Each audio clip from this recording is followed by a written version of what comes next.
m'he de centrar forçosament en uns fets ocorreguts la setmana passada durant la visita del Papa a la Sagrada Família i en les decisions adoptades per al dispositiu de seguretat, perquè considerem, com molta part dels catalans, que hi ha diverses qüestions que mereixen una explicació urgent per part del seu govern. Durant l'acte de benedicció de la Torre de Jesús, prop de 600 cantaires que participaven en la cerimònia van ser apartats per la Policia Nacional abans de completar la seva actuació amb l'Escolania de Montserrat. Van ser expulsats de la basílica perquè alguns d'ells portaven estelades entre les partitures i perquè en acabar la cerimònia sembla que pretenien interpretar els segadors, l'himne oficial nacional de Catalunya. L'endemà el delegat del govern espanyol a Catalunya va afirmar que l'actuació de la Policia Nacional no tenia cap motivació identitària. Per tant, aquestes declaracions només deixen dues possibilitats.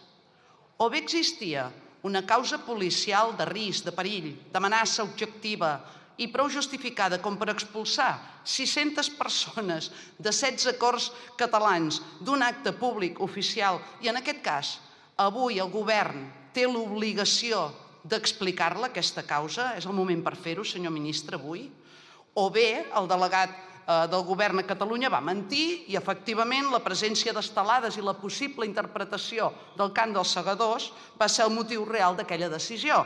I si aquesta és la realitat, estem davant d'uns fets d'una gravetat extraordinària, senyor Marlaska, perquè significa que es va considerar un risc molt greu interpretar l'himne oficial nacional de Catalunya a Catalunya. Senyor ministre, vostè sap perfectament que quan la policia impedeix que uns ciutadans exerceixin la seva llibertat d'expressió, ja sigui cantant pacíficament o exhibint una bandera, és igual, amb un missatge polític, sí, encara que sigui un missatge polític independentista, que ja sabem que no els agrada, quan la policia fa això, està restringint il·legalment drets fonamentals reconeguts pel dret internacional. I recordo que els drets fonamentals no existeixen per protegir les idees oficials, com seria la de la indissoluble unitat d'Espanya, que en aquest hemicicle hi ha molts adeptes. Les idees oficials no necessiten protecció. Els drets fonamentals existeixen precisament per protegir els ciutadans dels poders públics, per protegir aquelles expressions que resulten incòmodes al poder. Per això el dret internacional és molt clar. La llibertat és la regla i la seva limitació l'excepció. I només es pot limitar-la en supòsits absolutament excepcionals i quan sigui estrictament necessari i òbviament proporcionat. I aquí no es donaven cap d'aquests supòsits. Ni hi havia violència, ni intent de violència, ni cap risc, ni cap amenaça, ni es va alterar l'ordre públic i molt menys hi havia cap mena de risc per la seguretat. Només hi havia ciutadans exercint pacíficament els seus drets. I això en una democràcia mai hauria de ser un problema, perquè és un dret. Per això a Junts ens va preocupar especialment les declaracions també del conseller Dalmau, del govern Illa.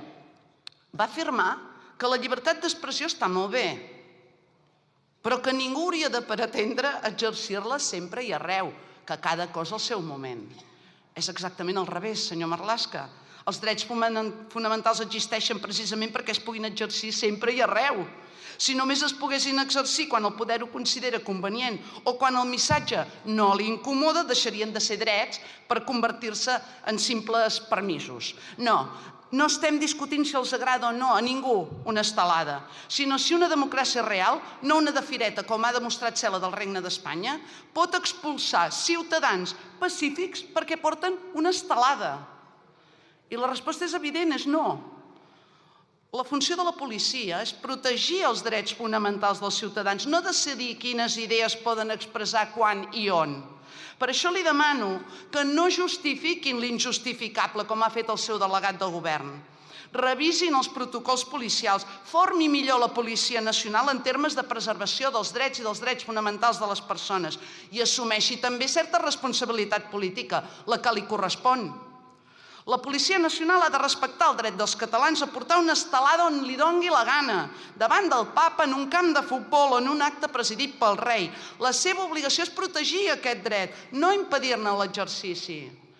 Perquè al capdavall de què tenia por la policia espanyola o de què té por el seu govern, senyor ministre? D'un grup de persones cantant un himne i d'unes estelades? O potser del fet que es visibilitzi que hi ha catalans que defensem pacíficament la independència?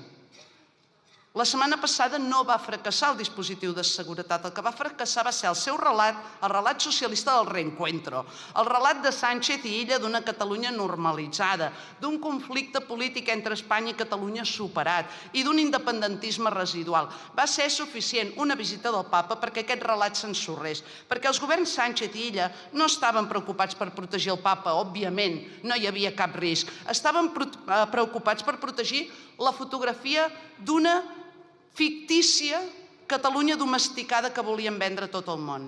I escolti, el problema no són les estelades, el problema és que aquest estat continua considerant que una estelada és un problema, que els segadors és un problema, que qualsevol expressió pública de la realitat nacional de Catalunya i de defensa de la independència és un problema. Per això vostè ens ha de donar explicacions avui. Per què la Policia Nacional gestionava la seguretat dins la Basílica de la Sagrada Família quan els responsables de la seguretat ciutadana a Catalunya són els Mossos d'Esquadra? Qui va donar les ordres d'expulsar els cantaires de dins de la Basílica? Qui va decidir que la Policia Nacional podia impedir que un grup de persones interpretessin els segadors? Quin risc o amenaça concreta justificava aquella actuació contrària al dret a la llibertat d'expressió? Perquè tota Catalunya va veure que la Policia Nacional no va actuar contra una conducta perillosa, va actuar contra unes idees, contra uns símbols, contra una identitat nacional, la catalana, la meva. I això és el que una policia democràtica mai faria. Però si hi ha una actuació especialment decebedora, també he de reconèixer que és la del govern Illa.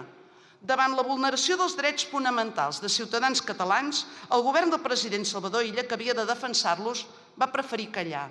Si hagués actuat amb la lleialtat institucional que deu al país que representa, hauria exigit explicacions immediates al govern espanyol, hauria defensat els cantaires, els seus drets fonamentals, els símbols nacionals de Catalunya i la dignitat institucional del meu país. Per això també li vull preguntar, el president Illa li va trucar, li va exigir explicacions del que va passar? Li va preguntar a qui i per què s'havia donat l'ordre d'expulsar els cantaires de l'interior de la Sagrada Família? Com va defensar davant l'actuació il·legal de la seva policia espanyola el dret de ciutadans catalans a la llibertat d'expressió, el president Illa? Molt em temo que la realitat és que va preferir mirar cap a una altra banda. Com a catalana m'avergonyeix que el meu president, el president de la Generalitat, defensi més els interessos de Madrid a Catalunya que no pas que es trenqui la cara pels catalans a Madrid. També m'he de referir a la Casa Reial, perquè hi ha qui apunta que tenia un paper rellevant en aquest dispositiu. Com no disposem d'aquesta informació, li demano que avui ho aclareixi. La Casa Reial hi va intervenir en el dispositiu de seguretat? Va donar alguna instrucció? Va traslladar preocupació respecte a les estelades o la interpretació dels segadors? En tot cas, respecte al rei espanyol, cal reconèixer que hi ha una realitat difícil d'ignorar. Cada vegada que el rei visita Catalunya, els drets fonamentals dels catalans queden subordinats a la protecció de la imatge de la corona. Felip VI hauria d'assumir d'una vegada que Catalunya és una nació amb institucions, llengua i símbols propis i amb una part molt important de la ciutadania, com jo mateixa, que defensem pacíficament que Catalunya no té rei i que tenim un projecte polític diferent de l'espanyol. Per això, aquest episodi va molt més enllà d'un incident puntual. És el reflex de la incapacitat persistent de l'Estat, cap d'Estat inclòs, per assumir que Catalunya és una nació. La qualitat democràtica d'un estat no es mesura per com tracta els qui pensen igual, sinó per com es protegeix els qui discrepen. Això ho sap vostè bé. I la setmana passada l'Estat va suspendre aquest examen. Per això Junts continuem compromesos amb la independència de Catalunya, perquè no és només una qüestió política. Això ja no va només de democràcia, de llibertat o de dignitat nacional, que també. Avui és sobretot una qüestió de supervivència nacional. Catalunya i Espanya són dues nacions diferents, amb llengua, institucions i projectes polítics i socials diferents. I precisament perquè són dues nacions diferents, nosaltres no tenim cap projecte per a Espanya. Ni volem formar-ne part, ni volem ni reclamem decidir el futur dels espanyols.